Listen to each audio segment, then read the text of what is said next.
ISPR का कहना है कि मई का दिन यानी 9 मई का दिन स्याह बाब के तौर पर याद रखा जाएगा। गुज़श्ता रोज जो हुआ और जो सूरत हाल पेश आई, जिस तरह से शर्पसंदी की गई PTI के कारकुनान की जानिब से, उसके हवाले से अब ISPR का बयान भी सामने आ गया है। कहा गया है कि 9 मई 2023 का दिन स्याह बाब के तौर पर याद रखा जाएगा। गुज़श्ता रोज़ नैब के वारंट पर गिरफ्तारी हुई PTI चेयरमैन इमरान खान के लिए, उसके बाद जो रद्द-ए-अमल आया उनके कारकुनान की जानिब से, जिस तरह शर्पसंदी की गई उस पर ISPR का बयान सामने आया है। बात करेंगे नुमाइंदा खुसूसी अहमद मंसूर से। अहमद मंसूर, क्या कहा गया ISPR की जानिब से? देखिए, एक और अहम एलामिया जो इस वक्त मुल्क की सूरत हाल है और उसमें कहा गया है कि 9 मई का दिन एक स्याह बाब की तरह याद रखा जाएगा। PTI को नैब के एलामिया के मुताबिक कल इस्लामाबाद हाई कोर्ट से कानून के मुताबिक हिरासत में लिया गया। इस गिरफ्तारी के फौरन बाद एक मुनज़्ज़म तरीके से आर्मी की अमलाक और तनसीबात पर हमले कराए गए और फौज मुखालिफ नारेबाजी करवाई गई।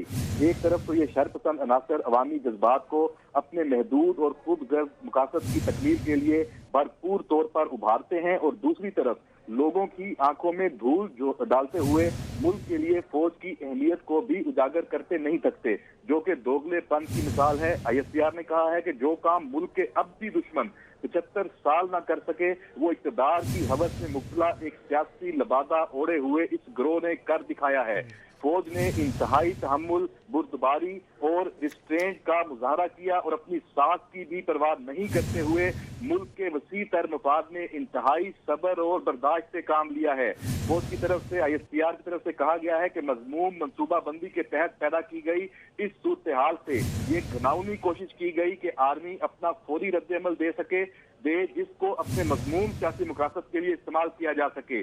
आर्मी के मैच्योर रिस्पॉन्स ने इस साजिश को नाकाम बनाया। हमें अच्छी तरह इल्म है कि इसके पीछे पार्टी की कुछ शर्पसंद लीडरशिप के अहकामात, हदायत और मुकम्मल पेशगी मनसूबाबंदी थी और है।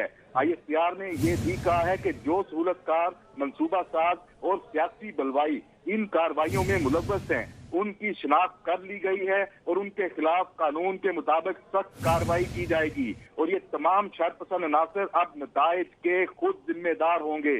ISPR ने यह भी कहा है कि फौज बशमूल तमाम कानून नाफिज करने वाले इदारे, फौजी और रियासती तनसीबात और अमलाक पर किसी भी मजीद हमले की सूरत में शदीद रद्द-ए-अमल दिया जाएगा, जिसकी मुकम्मल जिम्मेदारी उसी टोले पर होगी जो पाकिस्तान को खाना जंगी में धकेलना चाहता है और बर्मला और मुतअद्दिद बार इसका इजहार भी कर चुका है। किसी को भी अवाम को उकसाने और कानून को हाथ में लेने की इजाजत नहीं दी जा सकती। ये तनबीह भरा एक ग्राम एलामिया ISPR की तरफ से फ़ौज पाकिस्तान के तर्जुमान अदारे की तरफ से जारी किया गया है। जी अच्छा, बिल्कुल ठीक है। इस पर जो सख्त अल्फाज वो सामने आ रहे हैं, यकीन आने भी चाहिए। गुज़श्ता रोज़ जो हुआ वो किसी तौर पर भी हमारे लिए फ़ख्र की बात नहीं थी, बल्कि शर्म का ही मकाम था। लेकिन जो ऑडियो सामने आए हैं, इससे तो पता चल रहा है कि कौन कौन मुलव्वस था, उभारने में कौन कौन पीछे था। तो इनके खिलाफ कार्रवाई कीजिए। इनमें सेकंड टियर की जो लीडरशिप है उसके हवाले से बात कर रहा हूँ।